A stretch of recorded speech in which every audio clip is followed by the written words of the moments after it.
Hello everyone, welcome back to my channel. তো আমরা যাচ্ছি একটা জায়গায়। এর আগে আমি তোমাদের সাথে তোমাদের বলেছিলাম, আর কোথায় যাচ্ছি না যাচ্ছি সবকিছু শেয়ার করবো বলেছিলাম, সেই জন্য তোমাদেরকে জানাচ্ছি কোথায় যাচ্ছি না যাচ্ছি, তোমরা গেস করো।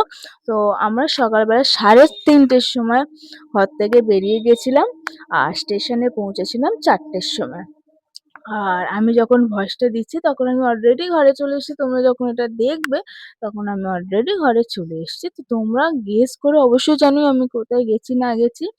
আর দেখো বাইরের ওয়েদারটা সবে 4টে বাজে, আর আমরা অনেকটা তাড়াতাড়ি বেরিয়ে পড়েছিলাম কারণ আমাদের ট্রেন ছিল 6টায়। মানে হাওড়া থেকে যে যাওয়ার ট্রেন সেটা ছিল 6টায়। সেই জন্য আমাদের 4টের মধ্যে আন্দুল লোকালটা ধরে হাওড়ায় পৌঁছাতে হবে। সেই জন্য অনেকটা ভোরে উঠে পড়েছিলাম। অনেক কষ্ট হয়েছে উঠতে। আর সবথেকে বড় কথা হলো আমরা গাড়ি পাইনি। এখান থেকে যে আমরা স্টেশনে যাব তার গাড়ি পাইনি। তো অনেকক্ষণ দাঁড়িয়ে দাঁড়িয়ে একটা গাড়ি আসতে তবে আমরা সেই গাড়ি করে আন্দুল স্টেশনে পৌঁছেছি। আর আন্দুল থেকে আমরা হাওড়া স্টেশনে যাব। আর আন্দুল থেকে হাওড়া স্টেশনে যাওয়ার পথে কাকা কাকিমা তার ছেলেও উঠবে। আমরা আপাতত 4জন আছি। আর ট্রেনের অপেক্ষা করতে করতে নিচে নেমে এসেছি কারণ ট্রেন প্রায় কাছাকাছি এসে গেছিল সেই জন্য। আর ওই যে লাইট দেখা যাচ্ছে ট্রেনে, ট্রেন প্রায় এসে গেছে। এবারে ট্রেনে উঠে দেখাচ্ছি। তো চলো টাটা। এই যে আমরা ট্রেনে উঠে গেছি। আর বলো। মার মেয়ে চলেছি বেড়াতে। তো দেখো আমরা 4:30-এ ট্রেনে উঠেছি, আর 4:30-এই দেখো ট্রেনের মধ্যে ঠিক কতটা ভিড় হয়েছে। এরপরে আরো ভিড় হয়ে গেছিল যেটা আমি আর ক্যাপচার করতে পারিনি। আর বাইরেটা দেখো পুরো অন্ধকার হয়ে আছে। এটা আমাদের আন্দুল স্টেশনই, এটা অন্ধকার হয়ে আছে। আস্তে আস্তে আমরা মৌরি স্টেশনের দিকে ঢুকছি। এই যে মৌরি স্টেশন পার হলাম। এদিকেও প্রচুর অন্ধকার হয়ে আছে। আর বাকি যারা আছে তারা হাফ রাস্তা চলে এসছে, সাঁতরাগাছিতে দাঁড়িয়ে আছে, তারাও উঠবে আমাদের সাথে। তো তারা উঠুক, তারপর তোমাদেরকে দেখাচ্ছে। আর বাইরের ওয়েদারটা শুধু দেখো, পুরো অন্ধকার। আর হালকা হালকা বৃষ্টিও পড়ছিল আমরা যে সময় বেরিয়েছিলাম। এই যে আমরা, তো যারা আসার কথা ছিল তারাও এসে গেছে। আর আমরা এখন হাওড়া স্টেশনে পৌঁছে গেছি। আর ট্রেনের অপেক্ষা করছি। এটা যেহেতু আমাদের ট্রেন নয়, আমাদের ট্রেন আসছে। আর আমরা এখানে ওয়েট করছিলাম আমাদের ট্রেনের আসে। এই যে মা, বাপি, এই যে কাকিমা, সামনে কাকু ফাকু সবাই আছে, সবাই ট্রেনের জন্য ওয়েট করছিল। আর দেখো এখন বাজে সকাল 6:30।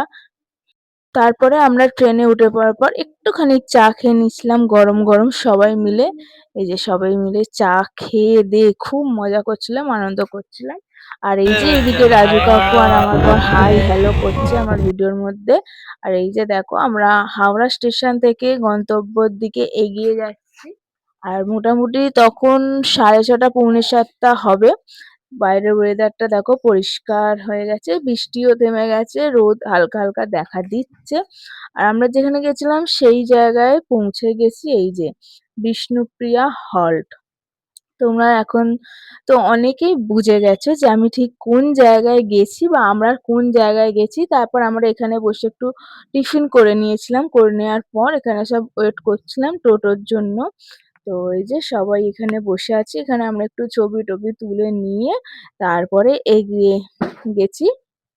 এই যে সবাই এখানে গল্প করছে আর চা ফা খাচ্ছে। আমি যেহেতু চা খাইনি সেই সময়, সেই জন্য আমি একটুখানি চারিদিকের ভিডিওটা তুলে নিচ্ছিলাম। আর পুরো স্টেশনটা দেখো ফাঁকা আর পুরো নিস্তব্ধ। আর এই রাস্তা ধরে আমরা নিচের দিকে নেবে টোটো ধরবো বলে যাচ্ছিলাম। আর এই বিচ্ছু বাচ্চাটা কি জ্বালাচ্ছে, এই যে নিজেই চলে যাচ্ছে হাত ফাত ছেড়ে দিয়ে।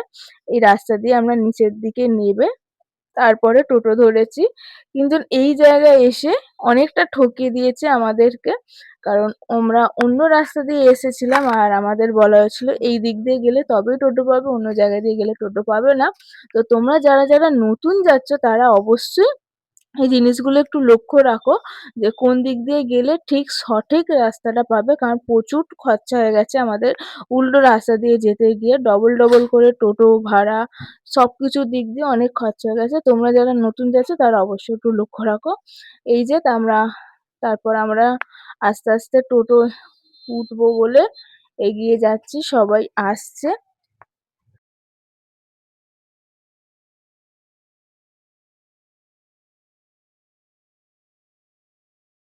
এই যে তারপর আমরা টোটোয় উঠে পড়েছি।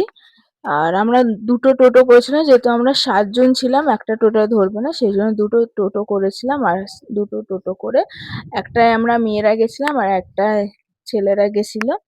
আর একটু একটু করে আমরা এগিয়ে যাচ্ছি গন্তব্যস্থানে। আর আর আমরা ফার্স্ট গেছিলাম লঞ্চ ঘাটে, খেয়া ঘাটে, যেখান থেকে আমরা লঞ্চ বা নৌকো ধরবো। তো আমরা ফার্স্ট দিনে লঞ্চে করে গেছিলাম। তো লঞ্চে করে যাওয়ার সময় তোমাদেরকে দেখাচ্ছি যে গঙ্গার জলটা কতটা সুন্দর লাগছিল। আর এখানে গঙ্গার জল দুটো ভাগে ভাগ হয়েছে। আর আমরা গঙ্গা ঘাটে যাচ্ছি, যেখান থেকে আমরা লঞ্চ ধরবো। সবে লঞ্চের টিকিট কাটতে শুরু করেছে। আর আমরা লঞ্চে উঠে পড়েছি। এই যে আমি, মা, আমার বর, উল্টো দিকে বাকিরা সব বসেছে। আর এই যে দেখো সব গঙ্গার ঘাটে চান করছে। আর আমরাও আসবো গঙ্গার ঘাটে চান করতে। তো এখানে একটা সব থেকে ভালো জিনিস দেখার আছে, যেটা যারা এর আগে যায়নি তাদের জন্য। এখানে গঙ্গার মধ্যে গঙ্গা আর যমুনা মিশ্রিত হয়েছে। একদিকে আছে গঙ্গা, একদিকে আছে যমুনা। আর দুটো জলের ডিফারেন্স সম্পূর্ণ আলাদা, যেটা তোমরা আগে দেখতে পাবে। আমি ভিডিও করেছি, যতটা পেরেছি আমি ভিডিও করেছি। আশপাশটা পুরো জল, আর দূরে যা আছে সব সবুজ। আর ছোট্ট ছোট্ট অনেক নৌকা এর মধ্যে দিয়ে যাচ্ছে, যেগুলো হাত দিয়ে চালাতে হয়। আর এই যে দেখো মন্দিরটা প্রায় দেখা যাচ্ছে, মন্দিরের চূড়া দেখা যাচ্ছে লঞ্চ থেকে। আমরা প্রায় কাছাকাছি চলে এসেছি। এইবারে দেখো সেই জল, যেটা গঙ্গার জলের সাথে মিশছে না, কিন্তু একই গঙ্গার জল। একদিকে যমুনা, তো এটা হলো যমুনা না জলঙ্গিরি, দুটোর মধ্যে যে কোনো একটা হবে। কোনটা ঠিক আমার এই মুহূর্তে মনে পড়ছে না, তোমরা অবশ্যই কমেন্ট করে জানিও।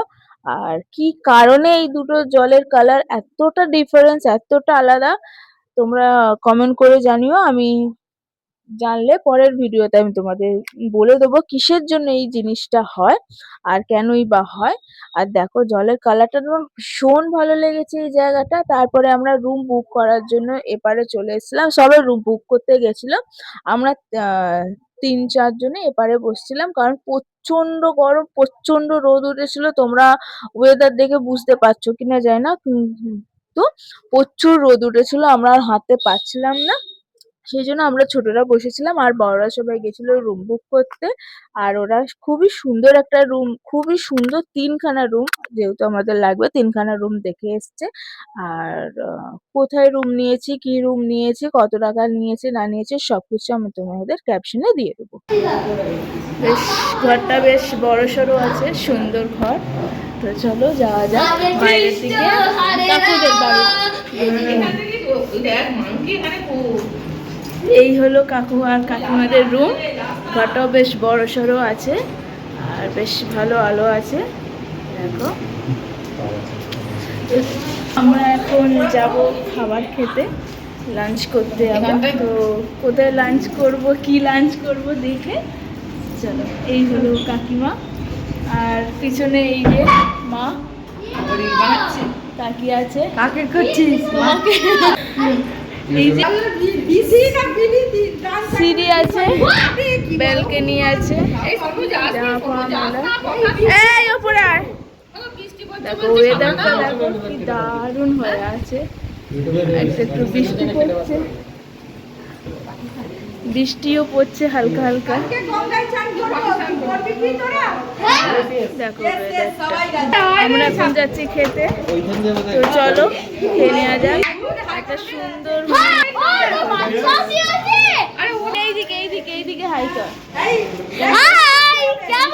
এই হলো কাকিমা, আর পিছনে এই যে মা তাকিয়ে আছে। কাকে করছিস? এই যে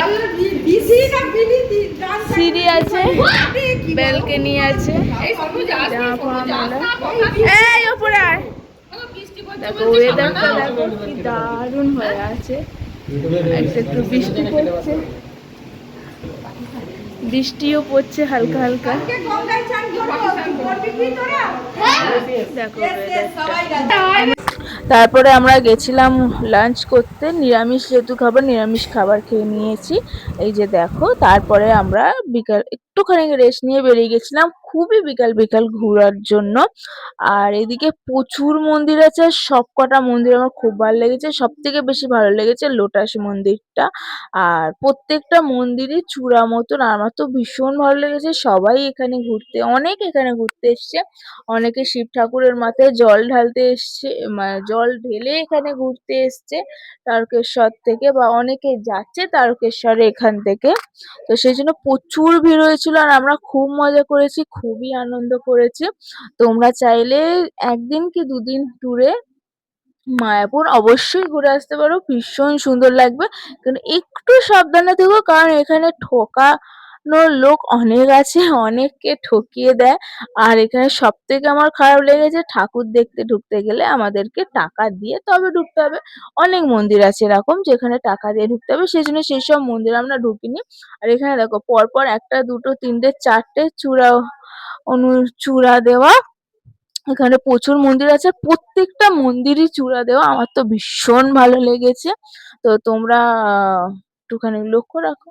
তো তারপর আমি আর আমার বর একটুখানি পাপড়ি চাট খেয়ে নিয়েছিলাম, আর যে পাপড়ি চাটটা একদম বিচ্ছিরি খেতে ছিল, ভুলেও পরের বার থেকে এখান থেকে আর কিচ্ছু খাবো না। তো তারপরে যেতে যেতে অনেকটা সন্ধে হয়ে গেছিল, আর যেহেতু মন্দিরে যাবো সেই জন্য আমরা শাড়ি নিয়ে গেছিলাম। আমি আমার ফেভারিট শাড়িটা নিয়ে গেছিলাম, আর ওইদিকে মাও শাড়ি পরেছে। আর মন্দিরটা দেখো, হালকা হালকা সূর্যের আলো, হালকা সন্ধে পড়েছে সবে সেই সময়। আর কি দারুণ দেখতে লাগছে মন্দিরটা। আর মন্দিরের কিছু ফটো আমি তোমাদের সাথে শেয়ার করবো, যেগুলো সুন্দর লাগবে। আর শুধু সুন্দর না, যেগুলো ফটো মধ্যে যা আলো পড়েছিল, মানে সূর্যের আলো পড়েছিল, দারুণ দেখতে লাগছিল। আর দারুণ দেখতে অবশ্যই লাগবে, কারণ এটা হলো আমাদের কৃষ্ণের মন্দির। আর কৃষ্ণের মন্দির দারুণ লাগবে না, এটা হতেই পারে না। তারপর আমরা মন্দিরের ভেতরে ঢুকে পড়েছিলাম। মন্দিরের ভিতরে ঢুকে পড়ার পরে দেখি প্রচুর দোকান আছে, প্রচুর দোকান, দারুণ মজা, আর প্রচুর মজা হয়েছে। আর এই হলো লোটাস মন্দির, যেটা আমি ভিডিওতে দিতে ভুলে গেছিলাম, সেই জন্য লাস্টের দিকে দিয়ে দিলাম।